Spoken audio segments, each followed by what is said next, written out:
এখন বলবেন মাননীয় সদস্য জনাব আন্দালিব রহমান পার্থ। 115 ভোলা 1।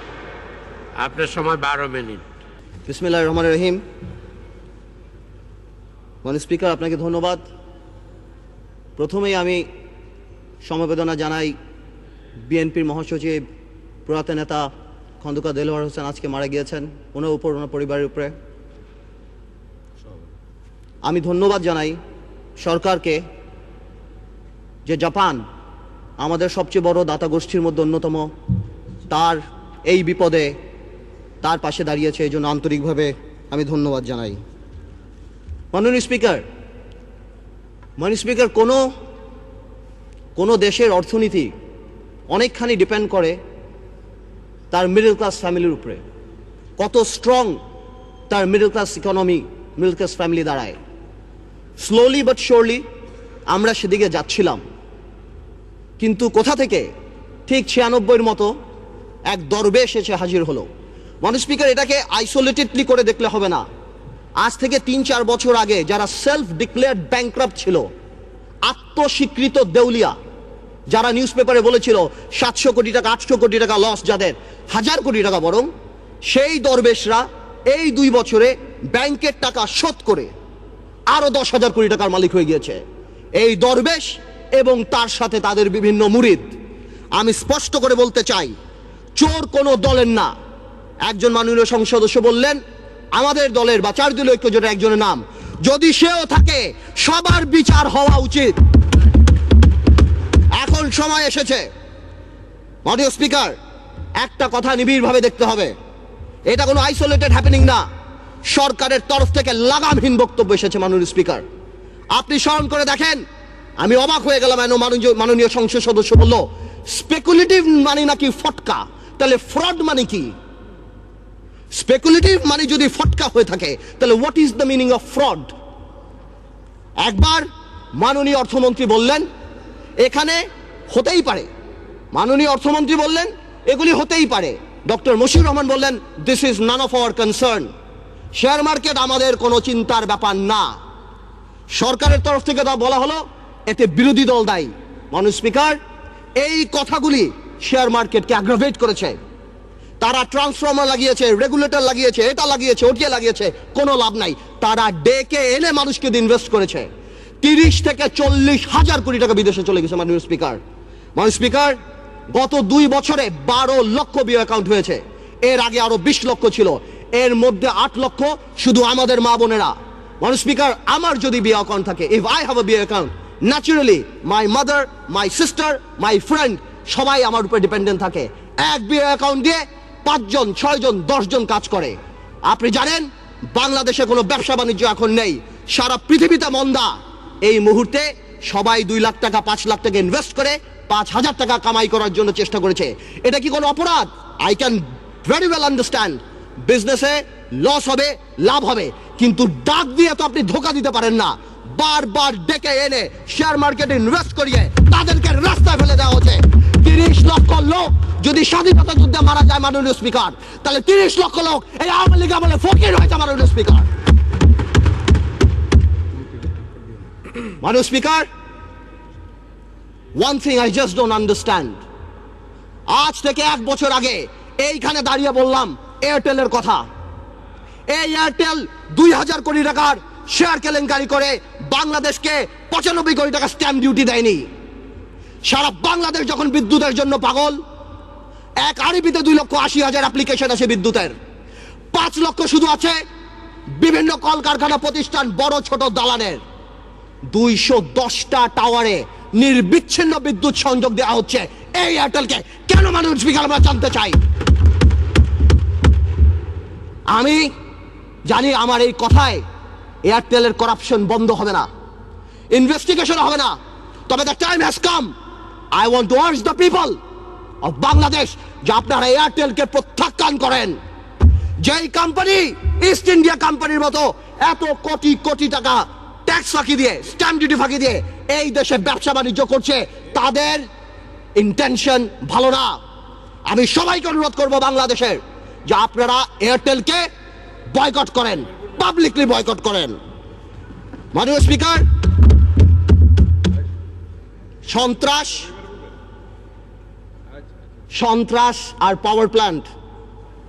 একটা কথা আমি শুধু বলবো, একজন মাননীয় সংসদ সদস্য বললেন ইলেকট্রিসিটিতে নাকি দেশ প্রেগনেন্ট হয়ে গেছেন। I am not use to this languages, but আমার জবাব দিতে যখন দেখি চানাচুর কোম্পানি, ফার্নিচার কোম্পানি, নাম নিচ্ছি অটোবি, যারা সারা জীবন ফার্নিচার বানিয়েছে তারা বিদ্যুৎ প্ল্যান্ট পেয়েছে, আমার মনে হয় এই প্রেগন্যান্সি খুব তাড়াতাড়ি মিসক্যারেজ হয়ে যাবে এবং এই দেশে বিদ্যুৎ আসবে না। আমরা চাই, আমরা দেখতে চাই যাতে বিদ্যুৎ আসুক। আমি যদি দেখি গাধাকে দিয়ে ঘোড়ার রেস দৌড়ানো হচ্ছে, আমি জানি এই গাধা গন্তব্যে কোনোদিন পৌঁছাবে না। মাননীয় স্পিকার, ডক্টর ইউনূসকে নিয়ে কিছু কথা না বললেই নয়। মাননীয় speaker, I will not go into the details of the law. তবে অনেকেই বলে যে ল ইজ ইকুয়াল। এখানে অনেক বড় বড় কনস্টিটিউশনের বিজ্ঞ লোকেরা আছেন, তারা যদি থাকতেন আরো সুবিধা হতো। মাননীয় স্পিকার, যদিও পার্লামেন্ট বলে, সংবিধান বলে ল ইজ ইকুয়াল, বাট বাস্তবে কিন্তু ল ইজ নট ইকুয়াল। 111-এ দেখেছি অনেক বড় বড় নেতাদেরকে বিষ তেলে রাখা হয়েছে, কিন্তু দুই নেত্রীর জন্য আলাদা জেলখানা রাখা হয়েছে। এই পার্লামেন্টে আমি যা বলবো দ্যাট ইজ ইমিউন। ডিপ্লোম্যাটরা অনেক কিছু করে, ইমিউনিটি আছে। কিছু কিছু ক্ষেত্রে কিছু কিছু স্পেশাল মানুষের জন্য ল একটু কার্ভ করে যেতে পারে। Doctor Yunus, I can very well understand 65 বা 70 ইয়ার্স ওল্ড, বাট 80 বছরের রাষ্ট্রপতি যদি এত বড় বক্তব্য লিখতে পারে, 75 বা 70 বছরের ডক্টর ইউনূস আমি মনে করি গ্রামীণ ব্যাংকের এমডি পদে ভালোভাবেই থাকতে পারত। মাননীয় স্পিকার, ডক্টর ইউনূস বাংলাদেশের সম্পদ না পৃথিবীর সম্পদ। আমি দেখেছি আমাদের মাননীয় পররাষ্ট্রমন্ত্রী বলেছেন this will not affect our relationship, বহির্বিশ্বের সাথে আমাদের সম্পর্কে। ঠিক তার পরের দিনই জন কেরি বলেছেন উই আর কনসার্নড। 23 জন কংগ্রেসম্যান বলেছেন উই আর কনসার্নড। বহির্বিশ্ব ফোন উঠে ঝগড়া করবে না, এটা তাদের diplomatic language, that we are concerned, we are looking into the matter. Doctor Yunus আমাদের মতো না। আমার ফোনে সবচেয়ে বড় ভিআইপি ফোন করে জয়নাল আবেদিন ফারুক সাহেব, আর ডক্টর ইউনূসের ফোনে ফোন করে হিলারি ক্লিন্টন। মনে রাখতে হবে সে কোথায় উঠে গিয়েছেন। ডক্টর ইউনূসের এই ব্যাপারটা অ্যামিকেবলি সেটেল করা যেত। আই হ্যাভ উইটনেসড ইট। আমি নিজে দেখেছি বিবিসিতে হোয়াইট হাউস স্পোকসম্যান বলছে we are deeply concerned, this is Yunus allergy. আমি জানি অনেকে বলতে পারবে এটা আমাদের সার্বভৌমত্ব, আই ক্যান আন্ডারস্ট্যান্ড এটা আমাদের সার্বভৌমত্ব, কিছু একটা ব্যালেন্স নিড টু বি ড্রন। এখন সার্বভৌমত্বর সাথে ব্যালেন্স, এখন গ্লোবালাইজেশনের সময় কালকে বাংলাদেশে বিপদ হচ্ছে, আমরা তাদের কাছে যে হাত পাততেছি, দুই নেত্রীর মনোমালিন্য হচ্ছে, নির্বাচনে যাব কি যাব না, আমেরিকান এম্বাসির দাওয়াতে ভিড় লেগে যাচ্ছে, এখানে ভিড় লেগে যাচ্ছে, আর যখন কোনো কিছু হচ্ছে তখন কি বলা হচ্ছে এটা আমাদের সার্বভৌমত্ব ব্যাপার। এটা সার্বভৌমত্ব ব্যাপার না, এটা পার্সোনাল ভেন্ডাটার ব্যাপার। সংসারের কথা আসতেছে, excuse me, I would appreciate if you let me finish.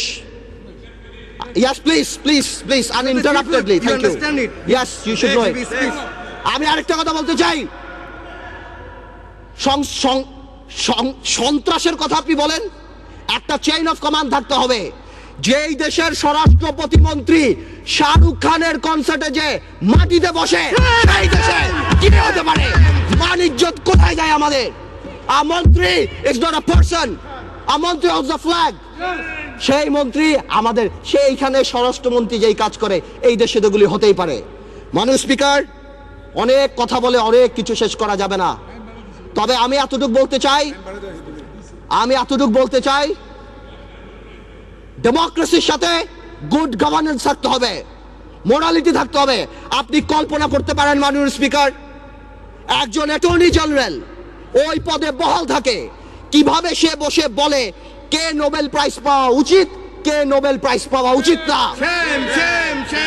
এটা অসম্ভব।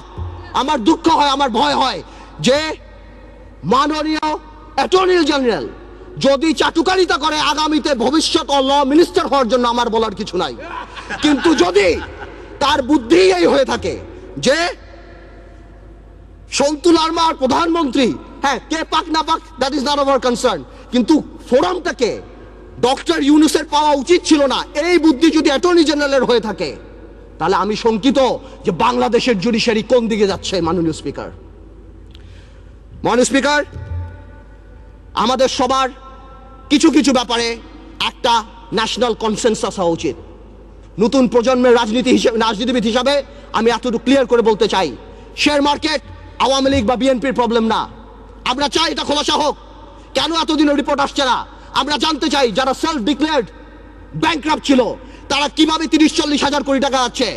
আমাদের টেলিফোন যদি ট্যাপ করা হয় আমরা জানতে চাই সেই দরবেশ আর সেই মুরিদদের টেলিফোন কেন ট্যাপ করা হয় না, আমরা জানতে পাই ফোনগুলি কোথায় যায়। এবং আপনার সমন্বয়হীনতার ব্যাপার দেখেন, সরকার যখন বলে ডাইরেক্টলি এর মধ্যে বিরোধী দল ইনভলভ, ঠিক সেই মুহূর্তে আমাদের মোস্তফা কামাল সাহেব যে অর্থনীতি মন্ত্রণালয়ের সংসদীয় কমিটির চেয়ারম্যান, সে ডাইরেক্টলি বলে আমার কাছে তেমন কোনো ইনফরমেশন নাই, আমি তো জানি না। What a mockery! এটা প্রধানমন্ত্রী রাজনৈতিক স্টেটমেন্ট দিয়েছে, উনি ইনফরমেশন দিবে কিভাবে? মাননীয় স্পিকার, প্রথম আলোতে দেখলাম ওনার কোম্পানির 10 টাকা শেয়ার নাকি 290 টাকা হয়েছে। উনি মাশাআল্লাহ 1200 কোটি টাকা কামিয়েছেন, আলহামদুলিল্লাহ। এই টাকা দিয়ে করবে কি? 1200 কোটি টাকা দিয়ে বানিয়েছেন। এই সমন্বয়হীনতার অভাব, বারবার যে কোনো কাজে ডিউ ডিলিজেন্স ছাড়া বিরোধী দলের উপরে আঙ্গুল উঠিয়ে দেওয়া আর শুধুমাত্র বলা এখানে করাপশন, এখানে করাপশন, হাজার হাজার। আজকে শেয়ার মার্কেট আবার ফল করেছে, ডেকে এনে ফল করায়। মাননীয় স্পিকার, আমি আরেকটু সময় নেব আমার এলাকা নিয়ে কিছু কথা না বললেই না। মাননীয় স্পিকার, আমার ভোলা নিয়ে আমি এর আগেও বলেছি, আপনাকে 2 মিনিট সময় বাড়িয়ে দেওয়া হয়েছে, বলুন। থ্যাংক ইউ মাননীয় স্পিকার। আমার ভোলা নিয়ে আমি কিছু কথা বলিনি। আমার ভোলার নদী ভাঙনের একটা বিরাট প্রবলেম দেখা যাচ্ছে মাননীয় স্পিকার। আমি দেখছি আমাদের 15 কোটি টাকা অফকোর্স ফান্ড দিয়েছে এলজিএডি মন্ত্রণালয়, অন্যভাবে কিছু কাজ হচ্ছে, কিন্তু এই কাজ করে কোনো লাভ হবে না আমার ভোলাতে। আমার ভোলা ইভেনচুয়ালি থাকবে না। আমি আপনার সাথে কথা বলছি, এই মুহূর্তে ভোলা 5 ফিট 10 ফিট ভেঙে গেছে। আজকে যদি এখানে মাননীয় সংসদ সদস্য তোফায়েল আহমেদ স্যার থাকতেন, অবশ্যই সে আমার সাথে একমত হতেন। আমাদের সবার দায়িত্ব ভোলার জন্য কিছু কাজ করা। ভোলাতে অনেক ইনফ্রাস্ট্রাকচার আছে, ভোলাতে অনেক গ্যাস আছে, অনেক অপরচুনিটি আছে কাজ করার। আমি আপনার মাধ্যমে সরকারের কাছে অনুরোধ করতে চাই যে আমাদের ভোলাকে বাঁচানো উচিত, নদী ভাঙন নিয়ে কিছু কাজ করা উচিত। আমি আরেকটু অল্প সময় নেব মাননীয় স্পিকার। ন্যাশনাল কনসেনসাস বা একটা ন্যাশনাল ফোরাম, এই ব্যাপারে আমি যে কথা বলছিলাম, আমরা নতুন প্রজন্ম দেখতে চাই মাননীয় স্পিকার। কিছু কিছু ক্ষেত্রে কিছু কিছু কালপিট, আপনারা যদি সরকার দলীয় সংসদ সদস্য যদি মনে করে যে আমাদের 2-1 নাম বলে, হাওয়া ভবনের নাম বলে এগুলি তারা পার পেয়ে যাবে না। একটা হাওয়া ভবন যদি থেকে থাকে, এই আমলে শত শত মুশকিল আহসান সেন্টার বের হয়েছে মাননীয় স্পিকার। আপনি যদি সেখানে যান আপনার মুশকিল আসান হয়ে যাবে মাননীয় স্পিকার। আপনি দরবেশের মুরিদ হবেন, আপনাকে ভূ দিবে, 2000 কোটি টাকা মালিক হয়ে যাবেন। শত শত লোকসানের কোম্পানি, জিএমজির মতো কোম্পানি, ওয়েস্টিনের মতো কোম্পানি আপনি নিয়ে যাবেন 20 কোটি টাকাকে বিলিং ভ্যালুতে বড় করে আপনি শেষ করে দিবেন। আপনি হঠাৎ রাতারাতি 40 কোটি টাকার মালিক হয়ে যাবেন। সর্বশেষ আমি একটা কথা বলবো, আমি সরকারকে আন্তরিকভাবে ধন্যবাদ জানাই যে সরকার এই দরবেশ বাবাকে বাংলাদেশের অর্থমন্ত্রী বানায় নাই। যদি বানাতো, দেশটার প্লেসমেন্ট শেয়ার বের করে, দেশটার বুক ভ্যালু বের করে এখন মার্কেটে বিক্রি করে দিত। আপনাকে ধন্যবাদ মাননীয় স্পিকার।